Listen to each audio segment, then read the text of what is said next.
Welcome to our studios once again. You haven't been here in a while. Oh, sure. Thank you so much. It's my pleasure being here this morning, and thank you for the invitation. Wonderful, wonderful. So how has it been? How have you been, though? How have you been? I've been very well, but quite busy, you know, with the interventions that we are taking. You know, we live smallholder farmers. We think smallholder farmers. We do smallholder farmers. Everything about us is farmers. So, farmers, yeah, we've been doing quite well in terms of our interventions, you know, with our smallholder farmers. Okay, wonderful, wonderful to hear.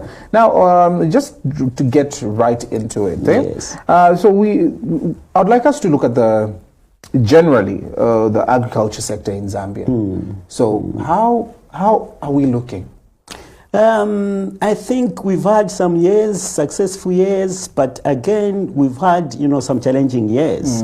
And the factors are so many that has contributed to that. And one small thing that I'm keen about is looking at the smallholder farmers.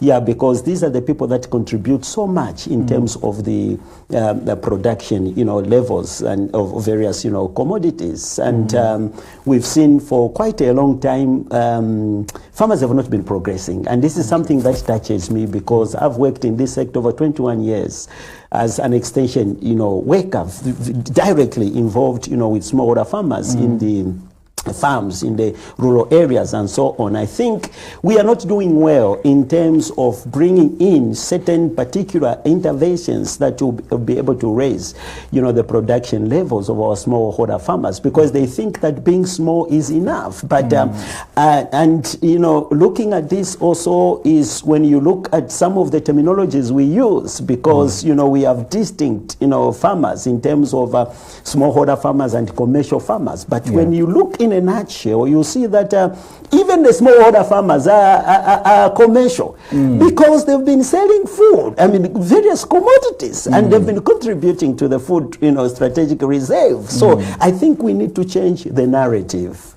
of our smallholder farmers in our country for us to see that we progress, you know, from that level. I think this is where we are. We've had some successful years, and we've been some years that have not been successful. But looking at the smallholder farmers, it's been the same story all these years around. Wow, wonderful. Now, I do understand that obviously, having worked directly with the smallholder farmers, there has been a lot of challenges, and that has been causing them the progress in that sector to be very minimal. So maybe my question would be: is there something that we can point at that we can say this is why they are not progressing at the rate that they're supposed to? Is there like that one factor? Yes. Yes. You know, we have quite many factors, but let me mention one or two, three, you know, factors. I think one of the major one is the inconsistencies in terms of policies. I tend to believe that the government have a role in terms of advancing, you know, the agricultural sector, and they need to put up, you know, policies, you know, that to advance, you know, the sector. But we've seen, you know, for years, let me give a simple example of FISIP, which is a progressive idea or progressive, you know, concept. But there's been a poor management in terms of affecting, you know, the objective of what FISIP, you know, stand for. So in this aspect, we've seen that farmers have been failed, you know, because of the government failure to manage, you know, this sector, not only for the new Dawn government, but I'm talking about even the past government. And the way it is that most of the farmers think, you know, agriculture is political, you know, whereby it is driven, you know, by politicians or by the government, which should not be the case, because this is, if we say farming is business, let the farmers drive, you know, the agenda in terms of advancing their own cause. And the government is there as well to provide a thriving, you know, environment for our farmers. And we've seen also the rising of high cost of imports, you know, that has costed so much in terms of progressing our smallholder farmers. Information gap is another, aspect, because most people think that we can't give, full information to our smallholder farmers because they are illiterate, they are poor, they can't understand. But that narration is extremely not correct. For us who have worked with the farmers, we've seen that farmers have information, tacit knowledge, certain information that as experts we are able to learn from. They are researchers on their own, on their own farm states and so on. They've done quite a lot. I think we need to avail information, so that it can propel our farmers to understand what farming is. There have been rhetoric discussions about farming as business, which is just production and also selling of crops. But there are so many things that are involved in principles of farming as business. And I think this is the information that we need to avail to our farmers much more. Wow. Lastly, market linkages. We are talking about revamping the agricultural sector. We are talking about growing more in terms of various commodities, but where is the market? Most of our smallholder farmers are disadvantaged because the markets that are there are disorganized markets. But we need to provide a system of organized markets so that if our farmers are growing crops, they know where to sell and how much it will cost. I think that is another stage that we need to look into, because it has affected for years the progression of our smallholder farmers. Well, interesting. And obviously with that, we would also like to, engage some of our farmers out there that are actually watching. So the numbers are 0770813728. Those are the numbers you can actually call us on. We'll be more than happy to actually hear from you. In case you have any questions, we have in studio agriculture expert Dr. Oliver Bulaya. He is. We are discussing on the topic performance of the agriculture sector. Now, remember, viewers, that Dr. Bulaya is an agriculture expert and not a politician. So, in case you have political questions, you can, I would advise that maybe we go to our Facebook page and drop the comments there, and we'll try to get relevant authorities that would be able to respond to your questions. But remember, the numbers are 0770813728. Those are the numbers you can actually call us on. We'll be more than happy to accommodate that call. Now, my next question would be, maybe you have spoken about, you've given some interventions that could be done. You've talked about, creating market linkages, where the smallholder farmers are able to actually understand, to say, okay, once I grow this particular crop, this is where I need to sell. This is how much I need to sort of, sell them at. First of all, I'd actually like to ask this question about the information that came from the Agriculture Ministry. I believe that was the day before yesterday. It was in yesterday's papers, where they were announcing that they have started the distribution of inputs. How have you received this information, and how positive is it going to be for the country?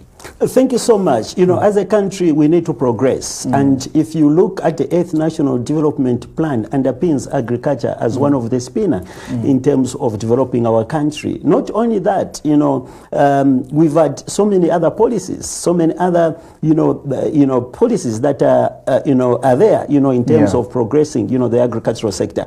The Minister of Agriculture didn't do much well, last year in terms of a FISIP, a process, and it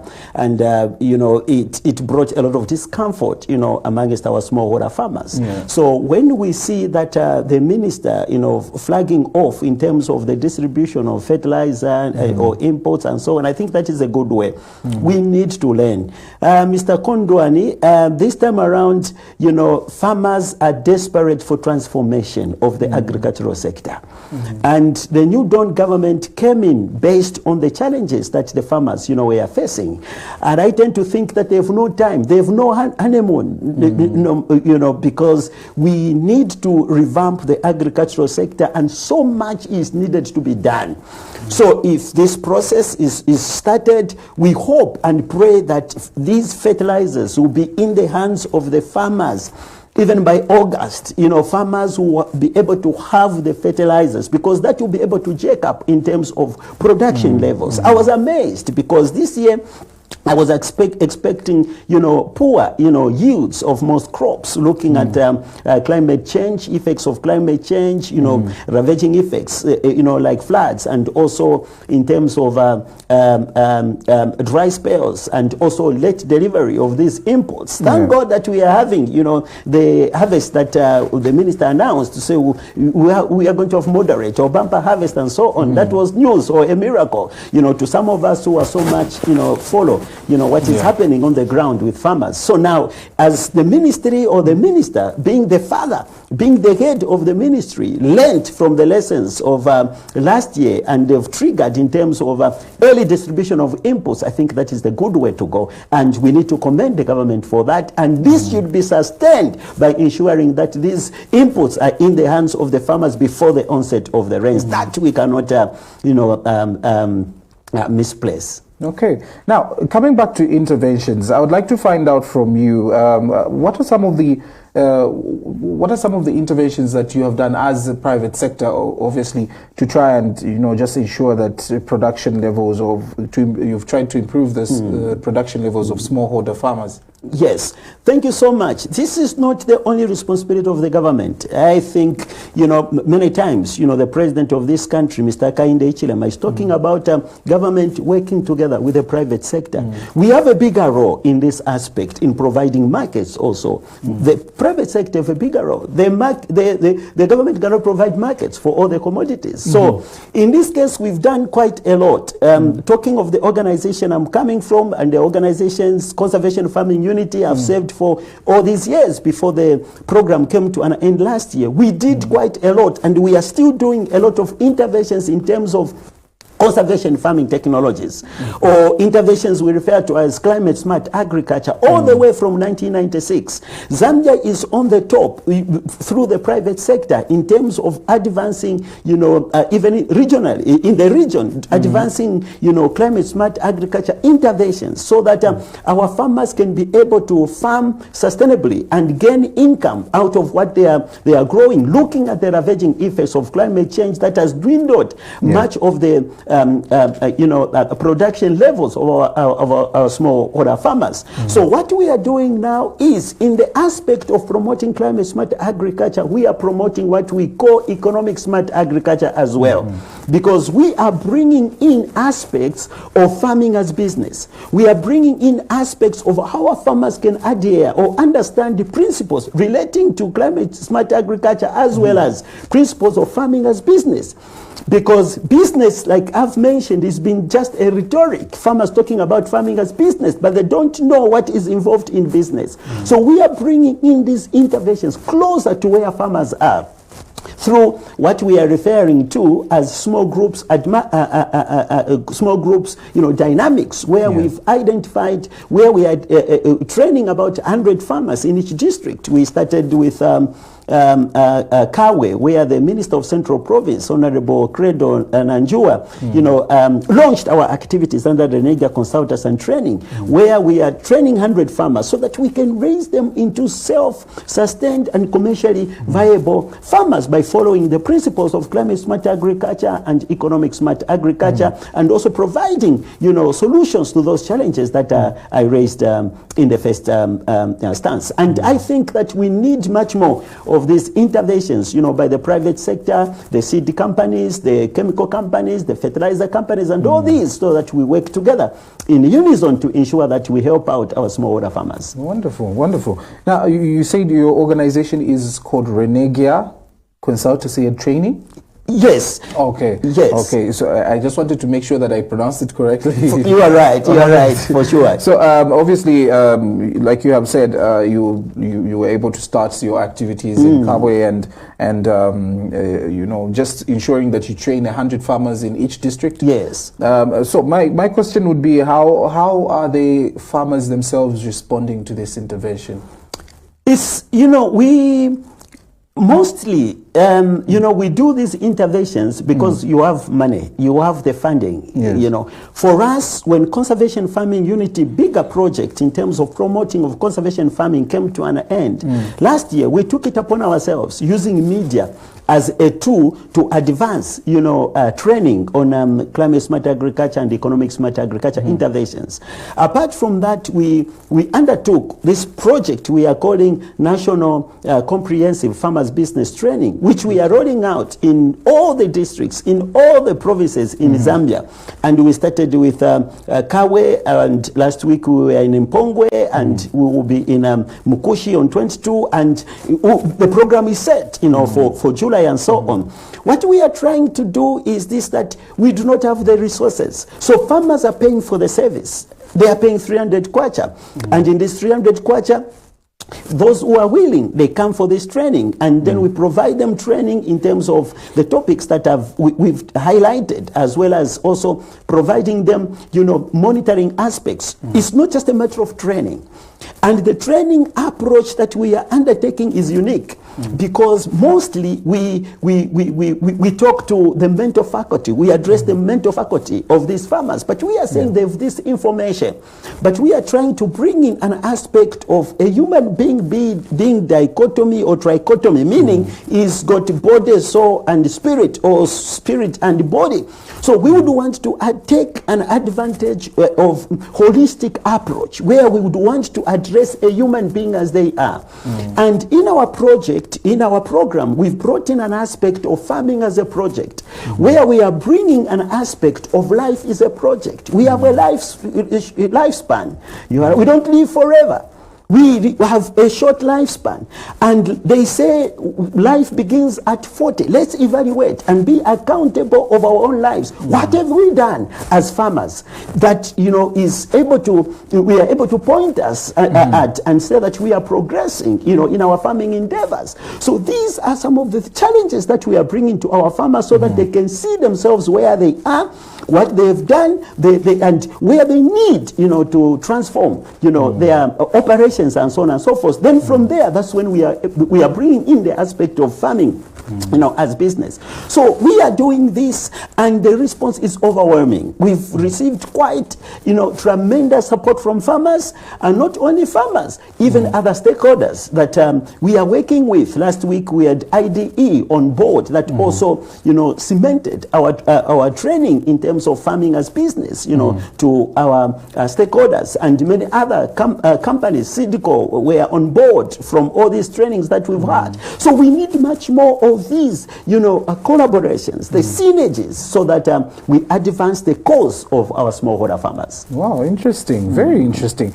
Now, obviously, as we come to the end of our interview, I would like to find out, climate change has been a bit of an issue, especially when it comes to you know, the agriculture sector, how it's affecting the agriculture sector. There's so many issues surrounding climate change. It's so diverse. I feel we could even create an entire program on climate change and how it affects agriculture. But in the beginning of the interview, you did mention that it's about, you've been training farmers in what is known as smart agriculture. Is trying to, you know, prevent issues surrounding you know, what's the climate change, tackling issues to do with climate change.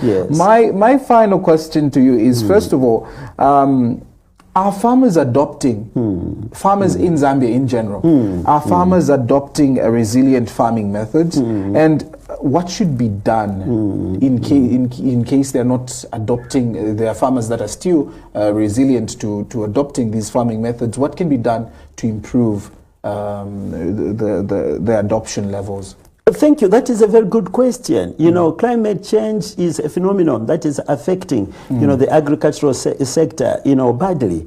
Last November, we visited Luapula province, we visited Northern Province and Muchinga Province, you know, in an organization supported by FAO and referred to as Climate Smart Agriculture Alliances, sitting under the Ministry of Agriculture, you know, management teams. We've seen that this effects of climate change for our farmers that are watching us is this, that it affects every region in our country, Zambia, and we are under severe attack, and we need to take interventions now and to ensure that we change the way of farming. We've seen ravaging effects of floods. We've seen ravaging effects of dry spells. So I think that we need to take a responsibility to ensure that we adopt these new, measures called in modern farming methods, because most of the farmers have heard about this, but there are few farmers who are uptaking these technologies. Very few farmers. The numbers are low. So I think it is imperative for all the stakeholders, including the Minister of Agriculture, even starting from the farmers that are under the FISIP. They must set as an example.